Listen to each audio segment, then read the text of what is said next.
Hello दोस्तों, आज इस वीडियो में हम बात करेंगे आने वाले आईपीओ ईएमआई यानी कि इलेक्ट्रॉनिक मार्ट इंडिया। इस आईपीओ की हम इस वीडियो में डिटेल में बात करेंगे। मैं हूं सर्वेश गोस्वामी और हम यहां बात करेंगे क्वालिटी आईपीओ एनालिसिस की। जैसा कि आप स्क्रीन पर देख सकते हैं, इस आईपीओ का प्राइस बैंड है 56 टू 59 और मार्केट लॉट है इसमें 254। इशू साइज़ है 500 करोड़। फेस वैल्यू है इसकी 10 रुपये। अलॉटमेंट रहेगा 12 अक्टूबर को, रिफंड रहेगा 13 अक्टूबर को और लिस्टेड होगा 17 अक्टूबर को। मिनिमम इसमें अमाउंट रहेगा इन्वेस्टमेंट 14,986 का। कंपनी आईपीओ की मदद से 500 करोड़ उठाना चाहती है। कंप्लीट फ्रेश इशू है। कंपनी 500 करोड़ से क्या करेगी? 134 करोड़ कैपिटल एक्सपेंडिचर करेगी।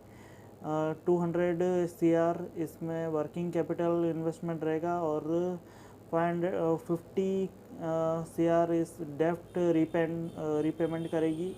बाकी जो पैसे हैं कंपनी उसको यूज़ करना चाहती है जनरल कॉरपोरेट एक्सचेंज में। इन सब को स्टडी करने के बाद पता चला है कि कंपनी जो भी आईपीओ से पैसे रेज करेगी उस पैसों को कंपनी के ग्रोथ के लिए यूज़ करेगी। और इस तरह के आईपीओ को लेकर इन्वेस्टर में काफ़ी एक्साइटमेंट रहता है। जितना एक्साइटमेंट रहता है उतना लिस्टिंग गेन भी देखने को मिलता है। आइए चलो देखते हैं जीएमपी डाटा की मदद से कितना लिस्टिंग गेन मिल सकता है। करंट डाटा जीएमपी चल रहा है 30 के आसपास। एक्सपेक्टेड लिस्टिंग गेन है 50.85%, जो कि बहुत ही अच्छा है, जो कि बहुत ही अच्छा रिटर्न है। ऐसे आईपीओ को ज़रूर अप्लाई करना चाहिए। बट इस आईपीओ को लिस्टेड होने में अभी भी टाइम है। उस बीच जीएमपी ऊपर नीचे हो सकता है, बट फिर भी इस आईपीओ से अच्छा ही लिस्टिंग गेन मिल सकता है, ऐसी उम्मीद रख सकते हैं हम। अब तक हमने लिस्टिंग गेन के हिसाब से इस आईपीओ को समझा और ये आईपीओ लिस्टिंग गेन के हिसाब से बहुत अच्छा है। चलिए अब हम इस आईपीओ को फंडामेंटली देखते हैं कैसा है। एक एक करके हम इस सब जानेंगे। कंपनी का मॉडल, बिज़नेस मॉडल कैसा है, कंपनी काम क्या करती है। ईएमआई यानी इलेक्ट्रॉनिक मार्ट इंडिया, इंडिया की 4th largest consumer and durable electronics retail network और रेवेन्यू के हिसाब से साउथ इंडिया की लार्जेस्ट प्लेयर है इस सेगमेंट में।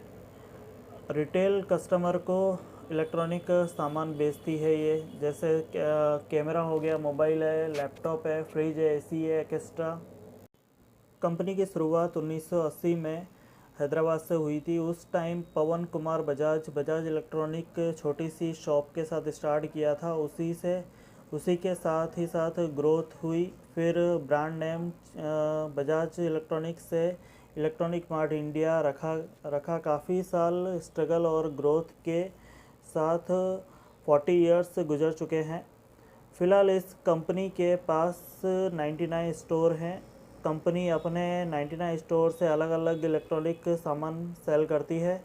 स्क्रीन पे आप देख सकते हैं कंपनी के पास बहुत सारे इलेक्ट्रॉनिक प्रोडक्ट हैं। रिटेल बिजनेस होने के वजह से जितना ज़्यादा बिजनेस उतना ज़्यादा रेवेन्यू देखने को मिलता है। यहाँ एक प्रॉब्लम भी देखने को मिलती है, स्टोर जितने ज़्यादा होंगे उतना मेंटेनेंस कॉस्ट भी देखने को मिलेगी। इसलिए कंपनी दो तरह से काम करती है, जिसमें से पहला मॉडल है ओनरशिप मॉडल, जिसमें कंपनी खुद ज़मीन खरीद के उसके ऊपर बिजनेस करती है, और दूसरा लीज रेंटल मॉडल रहता है, जिसमें से कंपनी दूसरे से लीज पे ज़मीन ले करके उसके ऊपर बिजनेस करती है। As per current data company के पास खुद के 8 स्टोर हैं और 85 स्टोर लीज पे हैं, और कुछ ऐसे स्टोर हैं जो कि आधा कंपनी का है और आधा दूसरे का है। अब तक हमने कंपनी के बिज़नेस मॉडल को समझा। अब हम बात करेंगे कंपनी अपने प्रोडक्ट को सेल कैसे करती है। कंपनी अपने प्रोडक्ट को 3 तरह से सेल करती है, रिटेल और होलसेल और ई कॉमर्स बिज़नेस की तरह, जैसे अमेज़ॉन करती है। जो रिटेल बिज़नेस है वहाँ से जो रेवेन्यू आता है वो 96.78 रहता है, और जो होलसेल से बिज़नेस रहता है उसका रेवेन्यू रहता है 1.75%, और ई कॉमर्स से रेवेन्यू जो आता है वो आता है 1.47%। यानी कंपनी के ज़्यादातर रेवेन्यू आता है रिटेल बिज़नेस से। अगर आप जोग्राफिक वाइज देखते हैं तो तेलंगाना, दिल्ली और आंध्र प्रदेश, ये 3 स्टेट में सीमित है ये कंपनी। इन सब को जब मैंने स्टडी किया तब पता चला तेलंगाना से ज़्यादा रेवेन्यू आता है। कंपनी तेलंगाना पे ओवर डिपेंडेड है। चलिए अब देखते हैं फाइनेंशियल डेटा को, कंपनी कितना कमाती है अपने बिज़नेस से। आप स्क्रीन पे देख सकते हैं कंपनी ने 2019 से 2020 तक अपने रेवेन्यू, प्रॉफिट और एसेट्स को अच्छे से मैनेज किया। लेकिन 2021 में एसेट्स तो इंक्रीज़ हुआ बट रेवेन्यू इतना अच्छा इंक्रीज़ नहीं हुआ, प्रॉफिट भी कम था।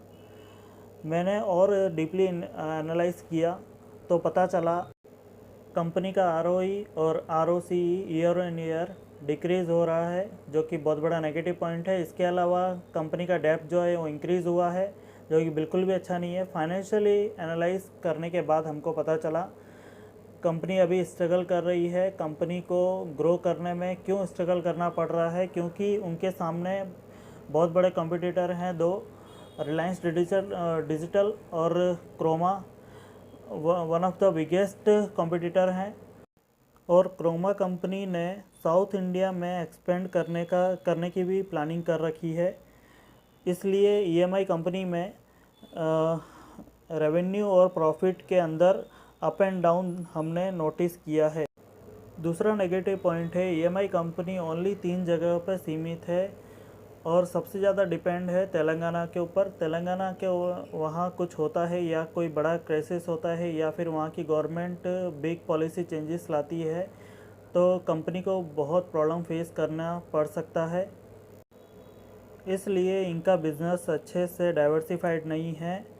इन सब कारण से मैं इस कंपनी के अंदर लॉन्ग टाइम इन्वेस्टमेंट के लिए नज़रिए से नहीं सोचता हूँ। इसके अलावा एक अपॉर्चुनिटी की बात करना चाहता हूँ। फ़िलहाल फेस्टिवल सीज़न चल रहा है, कुछ दिन बाद दिवाली आने वाली है और उस टाइम पे इलेक्ट्रॉनिक सामान की सेल बहुत ज़्यादा अच्छी होती है।